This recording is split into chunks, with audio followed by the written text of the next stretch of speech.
get lost. Local Legends, Writing Freedom, Chapter 2. Charlotte watched from the stable as Mr. Milshark walked up and down in front of the line of boys, beaming. The prospective parents followed him. Now and then they stopped to say a few words to one of the boys, but usually just to the younger ones. Charlotte had stopped lining up a long time ago.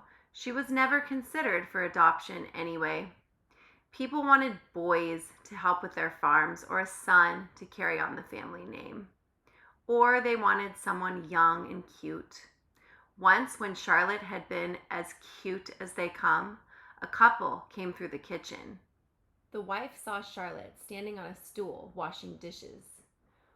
"Oh, I had been hoping for a girl, but they said there were only boys here," said the woman. She smiled at Charlotte with warm, come-home-with-me eyes. With as much politeness as Charlotte could muster, she said, "Yes, ma'am, it's boys 'cept me," and she smiled back at the woman. The woman walked over to her and took her soapy little hand. For an instant, Charlotte hoped beyond hope, but Mrs. Boyle marched over and scooped Charlotte into her arms. "This here's my niece just helping out in the kitchen. She ain't for adoptin'. Come on, Charlotte." Before Charlotte could say a word, Mrs. Boyle carried her out the back door and took her to the garden to pick beans. After that, Mrs. Boyle hid her in the potato bin each time people came through, for fear of losing her kitchen maid. Charlotte remembered the dark, crowded bin and lying on the lumpy potatoes. She would hear Mr. Milshark saying, "And this is the kitchen where Mrs. Boyle prepares our meals." She remembered peering through the cracks in the wooden slats at the people who came through.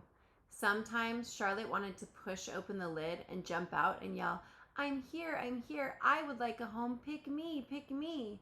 But more often than not, Mrs. Boyle sat on top of the bin, so Charlotte couldn't budge, and Charlotte knew better than to make a peep until the people had gone. Charlotte went back to the horses.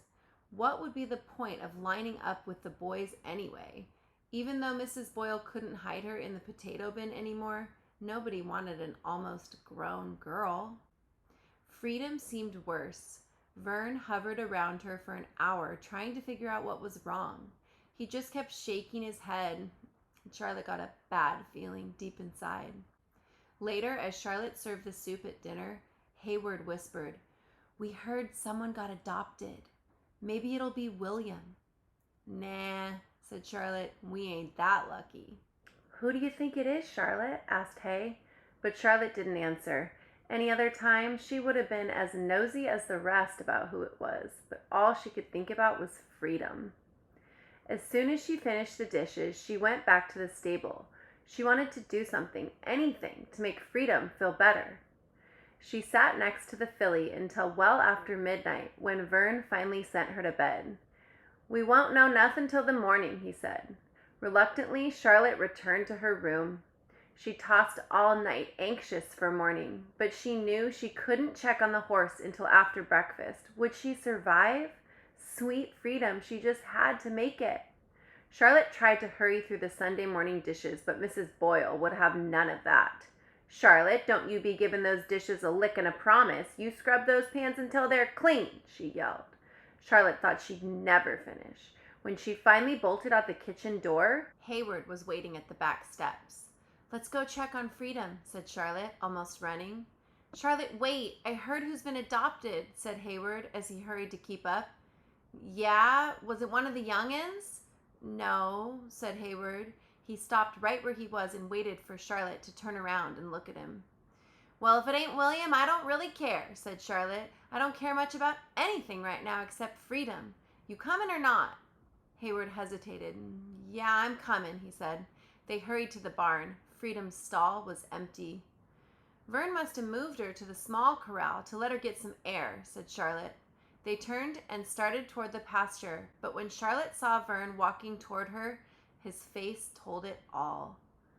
"The infection got the best of her, Miss Charlotte." "No!" Charlotte clenched her hands.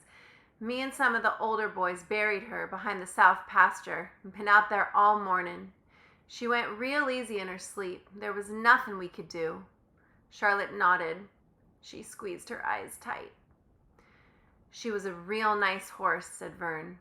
Yeah, said Charlotte. But she didn't cry. She never cried.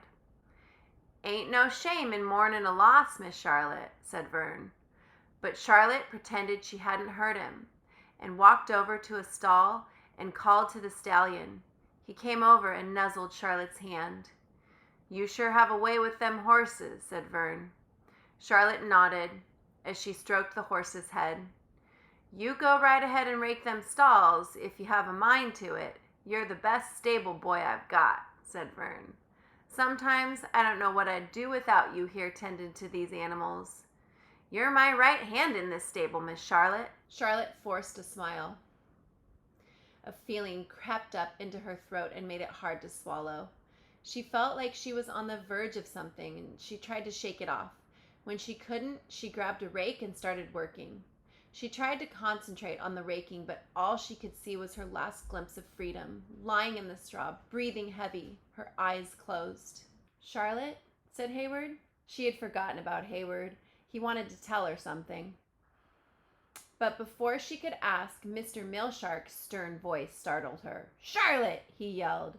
Charlotte couldn't remember Mr. Milshark ever setting foot in the stables. Vern stood up immediately, and Hayward, who was even scared of Milshark's shadow, fled to the tack room to hide. Vern, just a few words with Charlotte and I'll be on my way, said Mr. Milshark as he turned to Charlotte.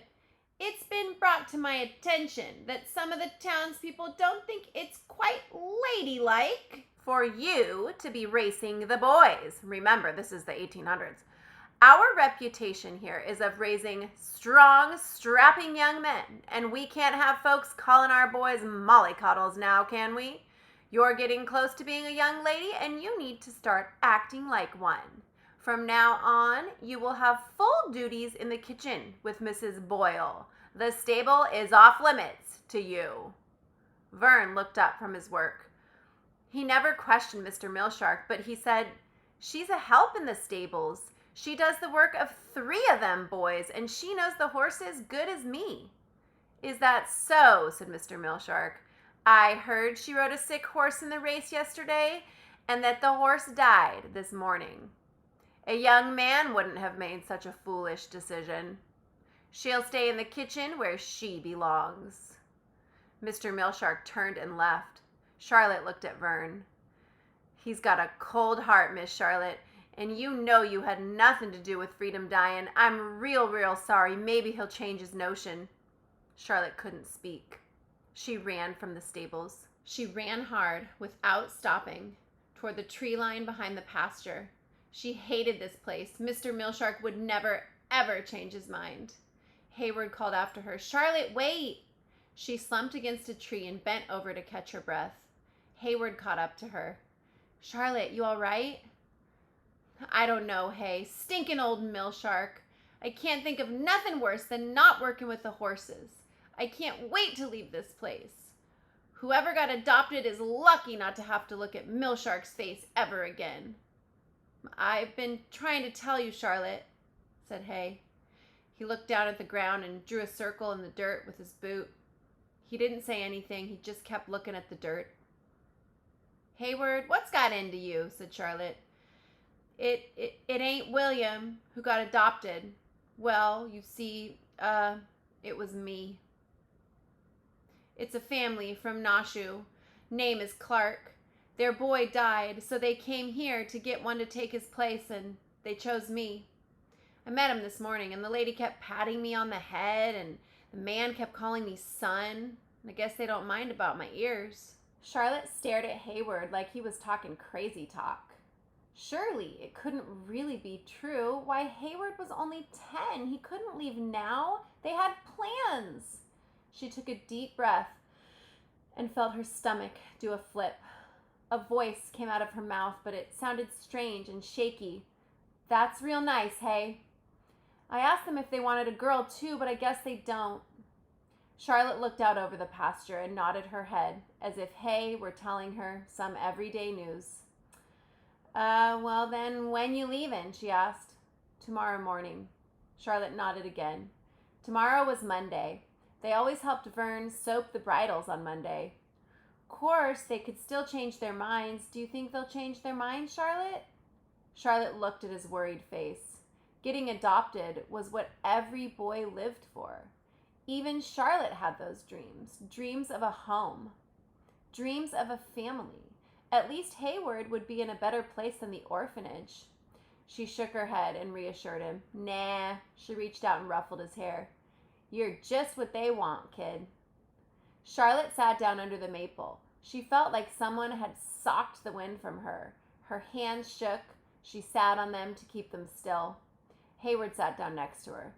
I'll write you, Charlotte. Then you'll be the only one in this place that gets letters. She looked at Hayward. His ears stuck out from under his cap. Charlotte closed her eyes. She realized that she had been hoping for something for a long time. She'd been hoping that Hayward's ears would keep him at the orphanage forever. Charlotte? She opened her eyes and said calmly, I'm leaving too.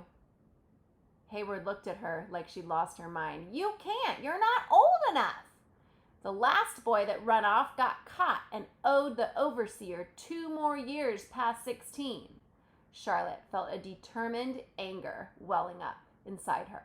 Hayward, don't try to talk sense into me. You're leaving tomorrow. I can't work with the horses. You know that Mr. Milshark will think of some reason to keep me here forever. I ain't working in that kitchen for the rest of my days. You and me got plans. Hayward jumped up. They'll find you, Charlotte. They always find the runaways. And Milshark, he's mean. He'll punish you. He can't if he doesn't catch me, said Charlotte. I just know I ain't staying here to deal with William and Milshark and old Miss Boyle. Not without you or Freedom or the horses to keep me company. Now I got to think of a way. Charlotte knew that a young girl couldn't travel without a chaperone. She stood up and put her hands on her hips and paced around in circles, staring at the ground. She kicked at a rock until it flew into the air and landed in the pasture. She would need money to leave, and when she got away, where would she go? She would need a job. Who would hire her? Don't do it, Charlotte. Charlotte looked at him. She looked at his hair stuffed under his cap, his overalls hanging crooked to one side. She already missed him, and he hadn't even gone yet. It wasn't fair. None of this was fair. A young boy like Hayward could travel around without question, but she couldn't travel alone. As she considered this, a tendril of an idea began to weave itself around in her mind, and a plan began to take shape. I got to, Hay, she said, but I'm going to need your help. So Freedom died, Hayward's getting adopted, and Charlotte's planning to run away.